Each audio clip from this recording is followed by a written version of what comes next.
Welcome back दोस्तों, बहुत बहुत स्वागत करता हूं आप सभी का एक और नई वीडियो में। और जैसा कि आप जानते ही हो कि आज शाम से हमारी क्लास स्टार्ट होने वाली है, जिसमें मैं आपको चैप्टर वाइज कवर करवाने वाला हूं। चैप्टर वाइज जो भी हमारा 11th और 12th का जो भी क्लासेस रहेगी वो चैप्टर वाइज कवर करवाने वाला हूं, और सारी डिटेल के साथ में। तो उसी के ऊपर मैं एक और वीडियो लेके आया हूं, जो क्योंकि सबसे बड़ी प्रॉब्लम हमारे साथ यही होती है मैथ्स में कि जब तक हम मैथ्स के बेस को नहीं समझते हैं, जब तक मैथ्स के सवाल हम सोल्व नहीं कर पाते हैं।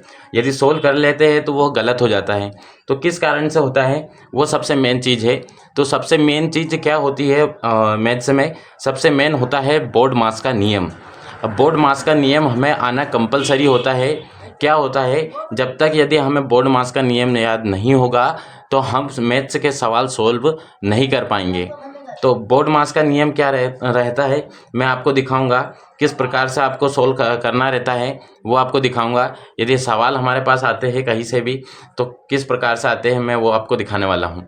देखिए, बोर्ड मास के नियम क्या रहेंगे। सबसे पहले यहाँ पे दे रखा है बोर्ड मास रूल, ठीक है। अब बोर्ड मास के नियम में बी का मतलब क्या होता है? सबसे पहले बी का मतलब होता है ब्रैकेट। ब्रैकेट यानी कोष्टक। अब कोष्टक हमारे पास कितने प्रकार के होते हैं?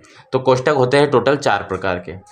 कैसे? देखिए, सबसे पहले होता है लाइन कोष्टक, उसके बाद होता है छोटा कोष्टक, मंझला कोष्टक और बड़ा कोष्टक। यानी line bracket, small bracket, curly bracket और बिग ब्रैकेट। इस प्रकार से हमारे पास 4 कोष्टक होते हैं, ठीक है। उसके बाद होता है ओ। ओ का मतलब होता है ऑफ। बोर्ड मास में ओ का मतलब होता है ऑफ। ऑफ किस प्रकार से कार्य करता है वो मैं दिखाऊंगा आपको। जैसे कि ये हमारे पास एक क्वेश्चन है, यहाँ पे का लगा हुआ है।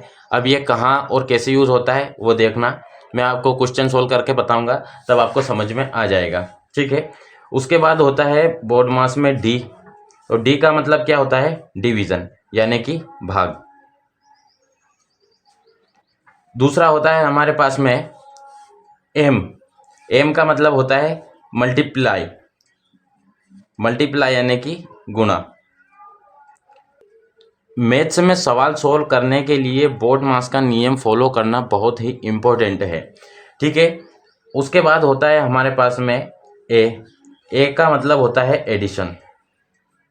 एडिशन यानी जोड़, ठीक है। फिर होता है एस। एस यानी होता है सब्ट्रैक्शन, यानी घटाव। ये होता है हमारे पास बोर्ड मास का नियम। अब इसको फॉलो कैसे करना है? हमारे पास यदि किसी भी प्रकार का सवाल आया था तो हम बोर्ड मास के नियम के अनुसार यदि चलेंगे तो सिर्फ 2 मिनट लगेंगे हमें, और कोई सा भी सवाल हम सोल्व कर सकते हैं, वो भी बिना गलती किए हुए। अब देखिए, ये हमारे पास सवाल है, इसको हम सोल्व करेंगे। इसको हम कैसे सोल्व करेंगे? देखिए,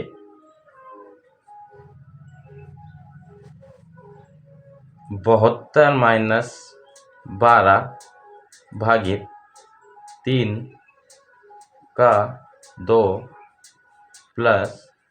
अब यहाँ पे हम सबसे पहले छोटे कोष्टक को सवाल सोल्व करेंगे। कैसे करेंगे? देखिए, सबसे पहले हमें दे रखा है यहाँ पे कोष्टक में, तो सबसे पहले हमें छोटा कोष्टक सोल्व करना है। देखिएगा, यहाँ पे हम 18 से 6 घटाएंगे तो ये हो जाएगा 12 और ये भागित 4, ठीक है। आगे बढ़ते हैं। 72 माइनस 12 भागित। अब क्या होगा? देखिए, यहाँ पे लगा है का मतलब क्या है? ये का मतलब ऑफ भी होता है, ठीक है। ऑफ मतलब का, या का मतलब ऑफ, ठीक है। अब यहाँ पे हमें दे रखा है कि सबसे पहले हमें बोर्ड मास के नियम के अनुसार चलना है, तो हमें का को सोल्व करना पड़ेगा, ठीक है। और का को सोल्व करना पड़ेगा तो का मतलब भी हमें मल्टीप्लाई ही होता है, ठीक है। लेकिन सबसे पहले इसको सोल्व करना रहता है, तो का मतलब गुणा करेंगे हम, तो ये हो जाएगा 3 दूनी 6 कोष्टक बंद प्लस 12 भागित 4। इस प्रकार से होगा, ठीक है। अब क्या होगा? अब ये सब कुछ हमने सोल्व कर लिया है, लेकिन अब हम कोष्टक के अंदर का पहले सोल्व करेंगे। ठीक है। कोष्टक के अंदर का यहाँ से 16 होगा, देखिए ये हो गया 72। अब यहाँ पे माइनस भी दे रखा है और भाग भी दे रखा है, तो हम क्या करेंगे, मतलब घटाव भी दे रखा है और भाग भी दे रखा है, तो हम क्या करेंगे, बोडमास के नियम के अनुसार चलेंगे। तो सबसे पहले हम भाग करेंगे, ये देखिए डिवीज़न, क्योंकि माइनस तो हमारा घटाव तो हमारा आता है लास्ट में, ठीक है। तो हम करेंगे सबसे पहले भाग, मतलब डिवीज़न। तो ये हो जाएगा माइनस वैसा वैसे ही रहेगा, और ये हो जाएगा 2 प्लस, अब ये ऐसा का ऐसा ही रहेगा। इसको यहाँ सोल्व भी कर सकते हैं या फिर लास्ट में भी सोल्व कर सकते हैं, कोई दिक्कत नहीं है। ये हो जाएगा। अब यहाँ पे हमें इसको सोल्व करेंगे तो यहाँ पे हमें कोष्टक की ज़रूरत नहीं पड़ेगी। अब ये हम सोल्व करने वाले हैं, तो ये कोष्टक यहाँ से निकल जाएगा हमारा। तो 72 में से 2 जाएंगे हमारे, तो ये हो जाएगा 70 प्लस 12/4। अब क्या रहेगा, देखिए भाग का चिन्ह भी है हमारे पास और जोड़ का चिन्ह भी है। तो क्या करेंगे, हम वापस बोडमास के नियम को फॉलो करेंगे।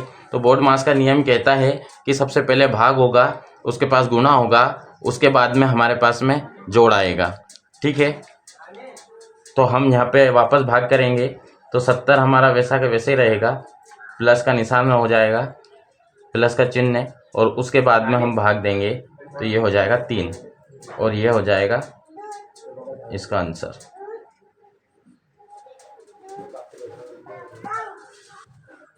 इस प्रकार से हमें बोडमास के नियम को फॉलो करते हुए मैथ्स के सवाल जो रहेंगे वो सोल्व करने रहेंगे।